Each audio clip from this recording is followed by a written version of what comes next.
The following weekend, Peter Collins won the British Grand Prix here at Silverstone, his third World Championship victory. And then, 2 weeks later, he lost his life at the Nürburgring during the German Grand Prix. Van Wall won the remaining 4 races of the season, 2 for Moss and 2 for Brooks. But tragically, Stuart Lewis Evans was burnt to death in a crash in the final race of the year at Casablanca. The point system was so silly that year that neither Moss nor Brooks, who had between them won 7 races, won the championship. It went rather by a single point to Mike Hawthorne, who had only won 1 race, because he had had more fastest laps. Britain's first world champion announced his retirement from racing at the end of the season, sadly only to be killed in a road accident a few weeks later. So it was I found myself at Goodwood very early in 1959, wondering whether this carnage would continue. On test, in the hands of Roy Salvadori, was Aston Martin's new Formula 1 machine. Built in 1957, this project had been put on ice throughout 1958, when Aston had had such a serious go at the World Sports Car Championship. But their disastrous showing at Le Mans had meant that the title had gone to Ferrari, and the Formula 1 car, although it handled well and had good brakes, was plainly out of date. Cooper's 2 wins at the beginning of 1958 had pointed the way to the future. A rear-engine design was what Aston should have been testing at Goodwood that day. The DBR4 was essentially a narrower version of the DBR1 sports car, with the same suspension setup, coil springs and wishbones at the front, and a Dion tube and longitudinal torsion bars at the rear, complete with the infamous David Brown transaxle and gearbox. In the case of the Formula 1 car, this was not to be its Achilles heel. They used a short-stroke version of the 6-cylinder sports car engine, which revved quite a lot faster. Therein lay the trouble.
I went back to the Aston Works at Feltham in Middlesex.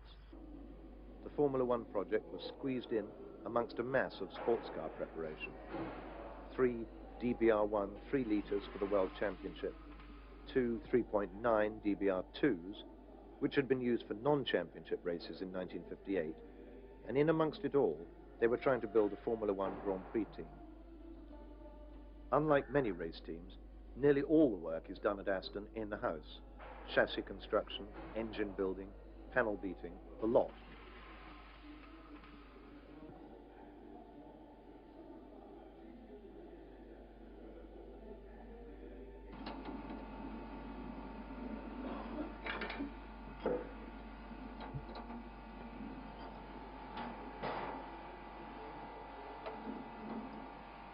Reg Parnell, the manager, was never very good with the paperwork and relied on competition secretary Jill Harris to get him out of scrapes, send in the entry forms and book the right hotels.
John Wyer had an office on the first floor, all the better to keep his beady eye on what was going on down on the workshop floor below.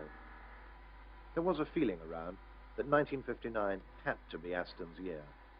They had the fastest sports car in the World Championship, and now that Fangio had retired, the world's greatest driver, Stirling Moss, on their books. They would be attempting to win Le Mans at the 10th try. To most teams, that would be enough activity. But here they were, about to embark on a season-long round of Grand Prix as well. Why not? No wonder the place was such a hive of activity. The chief mechanic, Jack Sopp, was to be found in the dynamometer house, running the engines flat out until the exhaust pipes glowed red hot. The 3-litre sports car engines were giving around 250 brake on Weber carburetors at 6,000 RPM, and the 2.5-litre Formula 1 engine around the same power, but at 7,800 RPM. During the next test session, Stirling Moss was the driver, and Reg Parnell allowed himself a few laps as well. With Grand Prix world champions Van cutting back, Moss had signed to drive for the Rob Walker team in 1959 Grand Prix racing, but he could still test the Aston single-seater and give the benefit of his tremendous experience.